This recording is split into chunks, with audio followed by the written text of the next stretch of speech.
Bienvenue à toutes et à tous sur Cocotte TV. Aujourd'hui, une nouvelle vidéo de présentation qui porte sur un ordinateur portable, le tout nouveau Acer Aspire V5. Une machine en 15,6 pouces qui intègre une dalle tactile, mais une machine qui se veut relativement accessible puisqu'on est sur un prix de base de 600 €. Pourtant, on a une configuration qui est relativement bonne avec même une carte graphique dédiée. On vous propose de découvrir tout ça ensemble en vidéo. C'est maintenant et c'est sur Cocotte TV. À l'intérieur de la boîte, du classique avec notice d'utilisation, licence, chargeur et enfin sur un connecteur prioritaire, on trouve la sortie VGA et la sortie Ethernet. Tout de suite, on passe au portable en lui-même.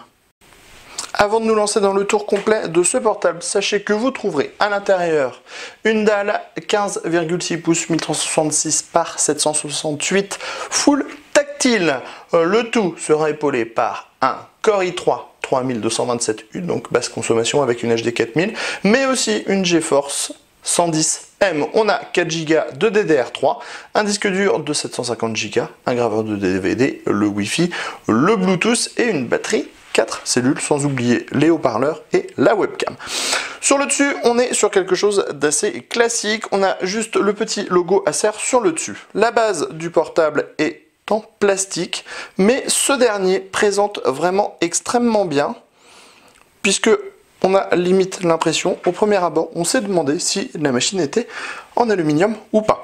Dans l'ensemble, vous allez voir, ça ressemble à un Mac, donc c'est plutôt joli. Sur le dessus, on a donc rien de spécifique, le logo de la marque, et à l'avant, on trouvera uniquement le lecteur de carte, ainsi que les diodes d'activité en bleu.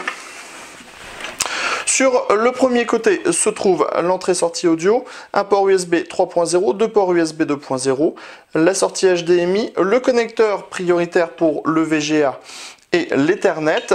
On a une grille d'aération et le DC-in. À l'arrière, on trouve deux charnières de bonne taille en aluminium, ça c'est important, et qui proposent une bonne résistance à l'ouverture. Enfin, on a l'autre côté sur lequel on trouve uniquement le graveur de DVD et le Kensington Lock.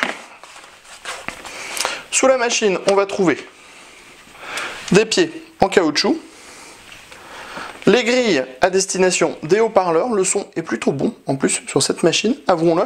Et on a enfin la trappe amovible, seule trappe amovible malheureusement, qui permettra d'ajouter une seconde barrette de 4 Go de mémoire pour par exemple avoir 8 Go de mémoire. On a enfin ici le petit dispositif pour pouvoir retirer la batterie 4 cellules de l'ordinateur.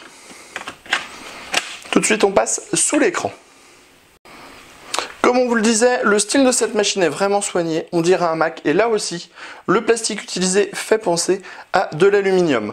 On trouve ici la dalle tactile 1366 par 768 MHz, elle est bright forcément puisqu'on est sur du tactile, bien que certaines machines commencent à proposer des dalles tactiles mat. En haut on trouve une webcam. On va allumer la machine le temps qu'elle démarre, on pourra comme ça vous parler du reste. En dessous on trouve le clavier avec le touchpad. On a le power on qui s'illumine en bleu et le clavier qui est entièrement rétroéclairé de type chiclette et très agréable à l'usage. Au niveau du touchpad, on est sur quelque chose d'entièrement lisse. On n'a pas de clic gauche et de clic droit prédéfinis.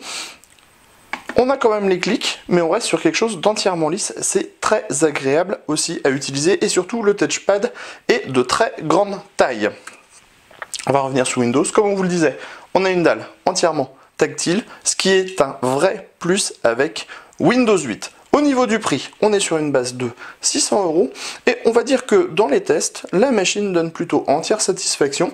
Elle propose une bonne finition et donc devrait normalement très bien s'en sortir. Sur ce, on vous dit à très bientôt sur Cocotte TV pour des prochaines vidéos de présentation.